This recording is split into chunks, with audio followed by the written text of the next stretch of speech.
Dear friends, ज्ञान garden में आपका फिर से स्वागत है। आज ज्ञान गार्डन में हम दाल के बारे में जानेंगे और हमारी कोशिश रहेगी कि जितने भी दाल हैं उनमें से अधिकांश को हम ठीक से जान सकें और उनको पहचान सकें। उनका साइंटिफिक नेम भी जहाँ कुछ कन्फ्यूज़न हो उसको भी हम जान सकें और दाल के बारे में थोड़ा उसका जो न्यूट्रिशनल वैल्यू है उसके बारे में भी हम जानें। तो सबसे पहले हम शुरुआत करते हैं कि pulses in your diet, okay, pulses in your diet keep you fit and light.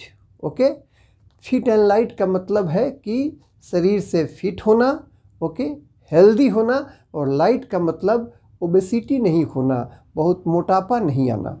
तो जैसा कि इसी में समाहित है, आप जान गए कि अगर आप अपने भोजन में दाल को समाहित करते हैं, दाल को शामिल करते हैं, तो ये ओबेसिटी नहीं लाने देगा। यह जो है इसका जो ग्लाइसेमिक इंडेक्स है वह भी दलहन का के फसलों का, दलहन अनाज का बहुत कम होता है, इसलिए आपको डायबिटीज़ होने की भी संभावना जो है इससे कम रहती है। ठीक है, और इसके न्यूट्रिशनल वैल्यू को ही अगर सबसे पहले हम देखें तो दाल जो है उसमें आपका जो शुगर है वो बहुत कम होता है। इसके अलावे दाल में प्रोटीन, जितने भी दाल है सब में अलग अलग प्रोटीन का परसेंटेज होता है, लेकिन एक मोटा मोटी माने तो 17 से 25-30% तक प्रोटीन जो है सभी दालों में होता है। तो जैसे हम मूंग का अगर उदाहरण लें तो उसमें 24% प्रोटीन होता है। और वेजिटेरियन लोगों के लिए खास करके जो शाकाहारी हैं, दाल ही जो है वो प्रोटीन का एक तरह से देखा जाए तो मुख्य स्रोत होता है। और दाल के बारे में कहा जाता है कि सभी दालों को कोशिश करना चाहिए कि 2-3-4 किस्म के दालों को मिलाकर खाना चाहिए, ताकि एक दाल में अगर कुछ कमी है तो वो दूसरे दाल से जो है पूरा हो जाए, सारे अमीनो एसिड्स जो है वो आइडियली आपको मिल जाए। ठीक है, तो ये तो न्यूट्रिशनल वैल्यू की बात हुई। तो प्रोटीन के लिए इसको हम खाते हैं, प्लस इसमें दाल में सफिशिएंट आपके लिए कैल्शियम होता है, मैग्नीशियम होता है, और फोलेट होता है, आयरन होता है। ठीक है, इसके अलावा थोड़ा विटामिन सी भी होता है, और कोलेस्ट्रॉल दाल में जीरो, दाल में कोलेस्ट्रॉल नहीं होता है। ये बहुत बड़ी बात है। और एक चीज़ और यहाँ जानना ज़रूरी है कि सोडियम और पोटेशियम का जो रेशियो है उसमें पोटेशियम ज़्यादा और सोडियम कम होना चाहिए। तो दाल में आइडियली यही गुण है। ठीक है, लगभग सभी दालों में ठीक है कि सोडियम कम होता है और पोटेशियम ज़्यादा होता है। तो हम इसके डाटा के इंट्रिकेसी में नहीं जाएंगे कि कौन चीज़ कितना होता है।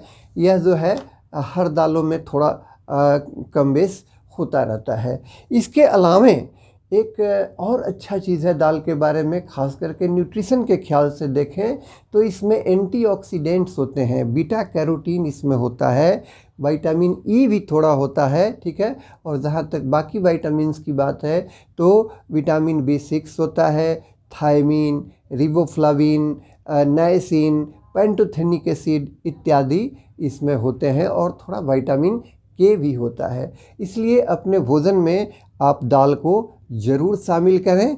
और सबसे बड़ी खूबी है कि इसका ग्लाइसेमिक इंडेक्स बहुत कम होता है, इसलिए आपको डायबिटीज़ होने की संभावना नहीं रहती है। और दाल बहुत सारे डिजीज़ से आपको लड़ने में मदद करता है। उतना ही नहीं, दाल में एक और बड़ी खासियत है कि दाल आपका एक तरह से देखा जाए तो मूड बूस्टर होता है। आपने खुद भी महसूस किया होगा कि बेसन का बना हुआ आप कोई चीज़ खाते हैं, ओके, दाल से बना हुआ कोई चीज़ खाते हैं तो थोड़ा आपको उसमें फ्रेशनेस महसूस होता है। तो ये आपका एक तरह से कहा जाए तो मूड को भी इलेवेट करता है, थोड़ा डिप्रेशन को भी कम करता है। इसमें फाइबर जो है वो प्रचुर मात्रा में होता है। तो ये तो हुई न्यूट्रिशन की बात। और कैलोरी की भी थोड़ा चर्चा कर लें तो इसमें 347-348 कैलोरी होता है, ये खास करके मूंग में। तो अब हम ये आपको बताना चाहते हैं कि ये जो भी हमने परसेंटेज या एक मात्रा बताने का कोशिश किया, अगर इसको आप समझे तो 100 ग्राम जो आपका दाल है उसको कुक करने के बाद उसमें इतना चीज़ आपको, इतना न्यूट्रिशन मिल जाएगा।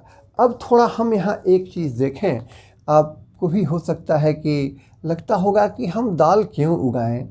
तो एग्रीकल्चर से जुड़े हुए जितने भी लोग हैं, ठीक है, स्टूडेंट्स भी और सब कोई जानते हैं कि दाल उगाने से क्या होता है कि मिट्टी की दशा जो है वो सुधरती है। जो दलहनी फसलें होती हैं उनमें जड़ों में जो गांठ पाया जाता है उसमें राइजोबियम होता है और वो हवा से नाइट्रोजन को खींच करके फिक्स करता है, ठीक है। फसल को नाइट्रोजन मिल गया और खेत में जो है वो नाइट्रोजन बढ़ जाता है काफ़ी अच्छे अमाउंट में इसमें जो है। तो बहुत सारे दलहन फसलों में, लगभग सबों में ये खूबी है कि आप उनको उगाते हैं, फली तोड़ करके आपने खा लिया, दलहन के रूप में भी इस्तेमाल कर लिया और फिर आपने इसको खेत में जो है पलटाई भी कर दिया। तो खेत के हेल्थ के लिए भी ये अच्छा है और आपके हेल्थ के लिए तो अच्छा है ही, माल मवेशी के लिए भी जो है दलहन जो है काफ़ी पोषक होता है। इसलिए दलहन की खेती आप करें और दलहन की खेती से आपका पर्यावरण भी जो है वो ठीक रहता है। प्लस सबसे बड़ी बात है कि आजकल हम क्लाइमेट रेसिलिएंट एग्रीकल्चर की चर्चा करते हैं कि खास करके जो जिस तरह से अभी हमारा जलवायु जो है इसमें परिवर्तन आ रहा है, जल की धीरे धीरे कमी पड़ती जा रही है, तो बहुत सारे कॉन्स्ट्रेंट्स आ रहे हैं खास करके। तो रेन फेड फार्मिंग में, ड्राई लैंड फार्मिंग में, इसमें जो है दलहन का बहुत बड़ा खास करके वो महत्व बढ़ जाता है।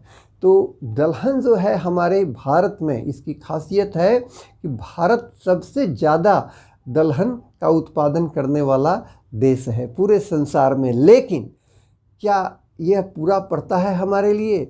नहीं। हमारे जितने भी पॉपुलेशन के लिए ये दलहन जो है जितना हम उपजा रहे हैं ये सफिशिएंट नहीं होता है, तो हमको इंपोर्ट करना पड़ता है। कुछ दलहन को हम एक्सपोर्ट भी करते हैं और कुछ को हम इंपोर्ट भी करते हैं, ठीक है। और संयोग से स्थिति जो है खास करके जो नेशनल फूड सिक्योरिटी मिशन के आने के बाद जो है काफ़ी स्थिति में सुधार हुआ है। और जैसा कि आप यहाँ देख रहे होंगे, international year of the pulses हम लोगों ने 2016 में इसको सेलिब्रेट किया, ठीक है। यूनाइटेड नेशंस ने सेलिब्रेट किया इसको और पूरे वर्ल्ड लेवल पर। तो उसके बाद से जो है इसमें काफ़ी जो है दलहन के खेती में सुधार हुआ, इसके उत्पादन में सुधार हुआ। तो जो पर कैपिटा अवेलेबिलिटी है दाल का वो थोड़ा घटता रहता है, बढ़ता रहता है। लेकिन सबसे पहले तो कहते थे कि 80 ग्राम दाल चाहिए एक आदमी को प्रतिदिन, ठीक है। और थोड़ा कम मिलता था, कभी ये घटकर 40 ग्राम हो जाता था।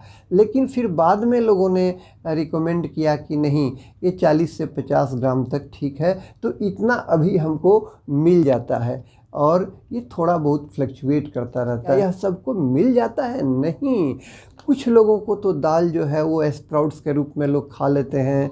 कुछ लोग जो है देखते हैं कि दाल का कुछ और भी बहुत सा डेलिकेसीज वगैरह बनाकर, ऐसे बहुत सारे कुजीन हैं जिसमें, तो बहुत सारे जो एलिट क्लास में लोग हैं वो तो काफ़ी प्रचुर मात्रा में दाल खा लेते हैं। लेकिन अभी भी बहुत ऐसे भी लोग हैं जो दाल उपजाते भी हैं लेकिन अपने भोजन में वो दाल को उस तरह से शामिल नहीं कर पाते हैं। तो यहाँ एक अवेयरनेस की भी कमी है।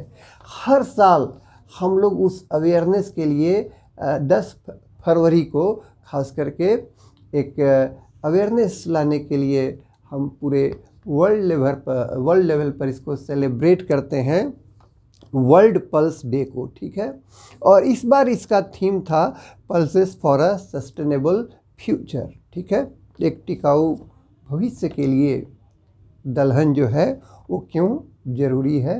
ओके, अब आइए हम थोड़ा थोड़ा इस पे चर्चा करें कि ये खास करके जितने हमारे दलहन हैं, अरहर जो है इसके बारे में आपने सुना भी होगा, ठीक है, और आपने खाया भी होगा। तो अरहर जो है इसका दाल अच्छा माना जाता है, और भोज वगैरह में जो है ये डिमांड रहता है कि अरहर का दाल जो है ये बने। तो अरहर का दाल बहुत अच्छा होता है। अरहर को हम पिजन पी कहते हैं या तुअर कहते हैं, महाराष्ट्र वगैरह में इसको तुअर कहते हैं, या फिर रेड ग्राम कहते हैं। इसका अंग्रेज़ी में कॉमन नेम हुआ रेड ग्राम या पिजन पी, ठीक है। तो सब कोई इसको जान रहे हैं, और इसका साइंटिफिक नेम होता है कैजनस कैजन। ओके, मैं इसको इस पर लिख करके भी दिखाऊंगा, कैजनस कैजन। इसी तरह से लगभग सभी चीज़ों का साइंटिफिक नेम मैं यहाँ पर आपको दिखा रहा हूँ, ठीक है। और मैं क्रॉप को भी दिखा रहा हूँ, उसके पत्ते कैसे होते हैं, वो कितना बड़ा होता है। इसी तरह से मसूर को कहते हैं हम पिंक लेंटिल। मसूर तो पिंक होता है, ठीक है, तो कहते हैं पिंक लेंटिल। लेकिन अगर खाली लेंटिल कहते हैं तो इससे लोग समझ जाते हैं कि भाई ये मसूर की बात हो रही है।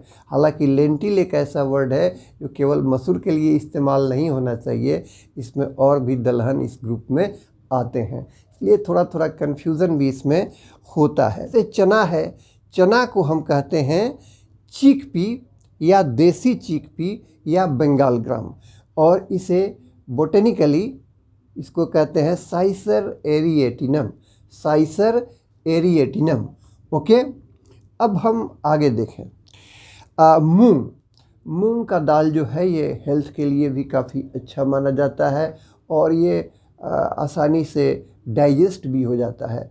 जो दाल आसानी से डाइजेस्ट नहीं होने वाले हैं, ऐसे भी कुछ हो सकते हैं, तो कहा जाता है कि अगर उससे पहले पानी में आप 4-5 घंटा भिगो देते हैं, फिर उसको ठीक से पकाते हैं, तब जो है वो ज़्यादा आसानी से पच जाता है। तो मूंग को कहते हैं ग्रीन ग्राम, ओके, और इसको बोटेनिकली कहते हैं विग्ना रेडियाटा। क्लियर? मूंग को कहते हैं ग्रीन ग्राम और इसे कहते हैं विग्ना रेडियाटा। इसी तरह से मटर को हम कहते हैं व्हाइट पी। मटर आपने देखा ही होगा, और मटर का आप छोला खाते हैं, चना का भी छोला खाते हैं, जिसकी चर्चा अभी की। मटर जो है वो आप ग्रीन पी के रूप में भी इसको खाते हैं, और ये बहुत अच्छा डेलिकेसी, और बोटेनिकली इसको हम पाइसम सेटाइवम कहते हैं। ओके, इसी तरह से उड़द को देखें तो उड़द को हम कलाई भी कहते हैं, और इसे ब्लैक ग्राम कहते हैं, ठीक है। ब्लैक थोड़ा वो काला होता है उड़द, इसलिए उसको क्या कहेंगे, ब्लैक ग्राम या मास। ओके, MASH, मास, या ब्लैक लेंटिल भी इसको कह देते हैं। ये हो गया उड़द। तो उड़द का भी आप प्रायः देखते होंगे, उड़द का धोई से आप जो है बड़ा वगैरह बनाते हैं, फिर इसको इडली में डालते हैं, ठीक है, तो डोसा में डालते हैं। तो ये उड़द जो है ये काफ़ी बहुत ही टेस्टी होता है, और माना जाता है कि इसका जो न्यूट्रिशनल वैल्यू है वो जो है ये चना से और अरहर वगैरह से बहुत बेहतर है। लेकिन एक लोगों में धारणा है कि इससे थोड़ा हो सकता है कि वायु का प्रकोप होता हो, ठीक है। लेकिन उड़द जो है इन सब के बावजूद हमारे फूड का जो है ये, और हमारे कुजीन का बहुत मतलब एक पॉपुलर हिस्सा है, ठीक है। अब उड़द के बारे में हमने कहा कि इसका बोटेनिकल नेम होता है विग्ना मूंगो। ओके, अब यहाँ कन्फ्यूज़न देख लीजिए, ठीक है। अगर विग्ना रेडियाटा है तो वह हो गया मूंग, लेकिन अगर हम विग्ना मूंगो कहते हैं तो वह हो गया उड़द या कलाई। इसलिए हमको जानना चाहिए, साइंटिफिक नेम भी अगर हम जानते हैं तो पहचानने में सुविधा होगी, ठीक है।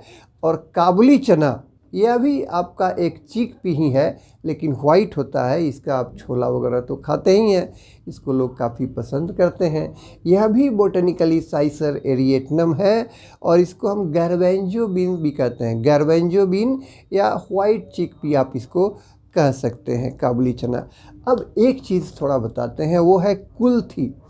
आपने सुना होगा कि खास करके जब कुछ स्टोन का प्रॉब्लम हो तो लोग सजेस्ट करते हैं आयुर्वेद वगैरह के जो एक्सपर्ट हैं कि कुल्थी का दाल ऐसा माना जाता है कि वो स्टोन होने के टेंडेंसी को कम करता है। ठीक है, तो कुल्थी को हम अंग्रेज़ी में क्या कहते हैं? हॉर्स ग्राम कहते हैं, और इसको हम मैक्रोटाइलोमा यूनिफ्लोरम कहते हैं।